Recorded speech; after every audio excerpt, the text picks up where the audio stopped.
একদল হ্যাকার চোখের নিমিষেই একসাথে 3টা ব্যাংক লুট করে এবং সেখানে থাকা $74 মিলিয়ন তারা নিজেদের অ্যাকাউন্টে নিয়ে নেয়।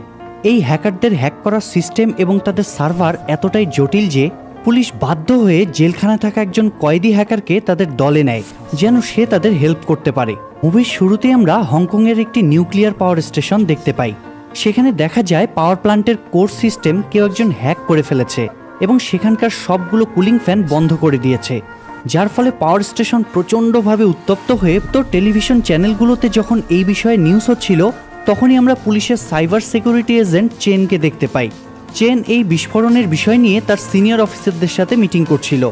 সে তখন সবাইকে বলে এই পাওয়ার প্ল্যান্টের সিস্টেমটি কেউ একজন হ্যাক করেছিল।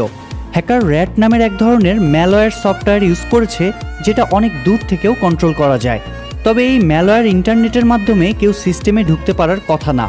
সেক্ষেত্রে নিশ্চয়ই কেউ এই পাওয়ার প্ল্যান্টে এসে নিজে থেকে ম্যালওয়্যার পুশ করেছে, তাই আমাদের এখন তাকেই খুঁজে বের করতে হবে। তবে এখানে অবাক করা বিষয় হলো হ্যাকাররা কারো কাছে কোনো টাকা দাবি করেনি বা নির্দিষ্ট কাউকে মারতেও চায়নি। তার মানে তাদের হয়তো অন্য কোনো মতলব আছে। অন্যদিকে আমেরিকার একটা জেলখানায় আমরা এই মুভির অন্যতম প্রধান ক্যারেক্টার নিককে দেখতে পাই। নিকের কাছে একটা ফোন দেখে জেলখানার অফিসাররা তাকে সেল থেকে বের করে ইনকোয়ারি করে।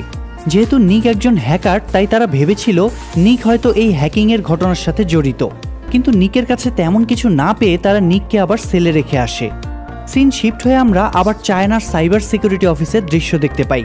সেখানে ক্যারল এবং হেনরি নামের দুইজনকে দেখা যায় তারা চেনের বিষয় নিয়ে আলোচনা করছিল। চেন আমেরিকার সবথেকে বড় ইউনিভার্সিটি MIT থেকে কম্পিউটার সায়েন্সে গ্র্যাজুয়েশন করেছে। এমনকি তার বোন লিওনও একজন MIT গ্র্যাজুয়েট নেটওয়ার্ক ইঞ্জিনিয়ার। যাই হোক, চেন তখন তার বাসায় বসে হ্যাকারদের রান করা কোড দেখছিল। তখন সে সেখানে পরিচিত কিছু কোড দেখে একটু শকড হয়ে যায়। এরপর সে তার বোন লিয়েনের সাথে দেখা করে তাকে বলে, আমি যখন MIT-তে পড়েছিলাম তখন আমি আর আমার বন্ধু মিলে কিছু হ্যাকিংয়ের কোড লিখেছিলাম। এই হ্যাকাররা সেই কোডগুলোই ইউজ করেছে, তাই এই বিষয় নিয়ে ইনভেস্টিগেট করার জন্য তোমার হেল্প লাগবে।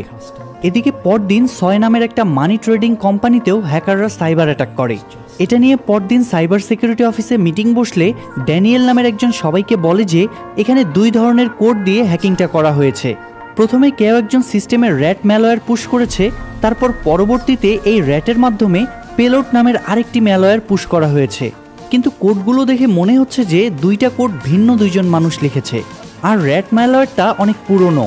চেন তখন ক্যারল এবং হেনরিকে আলাদা ডেকে নিয়ে গিয়ে বলে, হ্যাকাররা আমার লেখা কোড ইউজ করেই হ্যাক করেছে।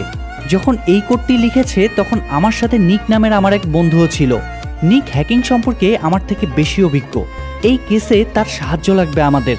কিন্তু ক্যারল বা হেনরি কেউই চেনের কথা মানতে চায় না। এর পরদিনই ক্যারল আবার একটা চুরির রিপোর্ট নিয়ে চেনের কাছে আসে। সে চেনকে বলে হ্যাকাররা আবারও 4টা ব্যাংকে অ্যাটাক করে মোট $46 মিলিয়ন চুরি করেছে। তারা এবার ফাইন্যান্সিয়াল মার্কেটগুলোর দিকেও এগোচ্ছে। আমাদের যত দ্রুত সম্ভব এদের ধরা উচিত। চেন তখন আবারও তার বন্ধু নিকের কথা বলে। ক্যারল এবার চেনের কথা রাজি হয় এবং নিককে ছাড়িয়ে আনতে লোক পাঠায়। তবে নিক তাদের সাথে কাজ করার জন্য একটা শর্ত দেয়। সে সেই লোককে বলে, আমি তোমাদের সাথে কাজ করতে রাজি আছি, তবে তার বিনিময়ে আমার সব শাস্তি মাফ করে আমাকে জেল থেকে বের করতে হবে। উত্তরে সেই লোকটি বলে, তুমি যদি হ্যাকারকে ধরতে পারো তাহলেই কেবল তোমার শর্ত মানা হবে। যাই হোক, মার্ক নামের একজন লোকের সাথে নিক জেলখানা থেকে বের হয়ে আসে এবং চেন আর ক্যারলের সাথে দেখা করে। চেনের সাথে তার বোনও সেখানে ছিল। তো তারা যখন প্লেনে করে চায়নার দিকে যাচ্ছিল তখন চেন নিকের সাথে হ্যাকারদের ইউজ করা সেই কোডগুলো নিয়ে কথা বলতে থাকে। নিকের হাতে ল্যাপটপ দেখে ক্যারল একটু ক্ষেপে যায়, কারণ সে এখনও নিককে বিশ্বাস করতে পারছিল না। তখন চেন এবং লিয়েন মিলে ক্যারলকে বুঝায় যে তার কাজের জন্য তাকে ল্যাপটপ ধরতেই হবে।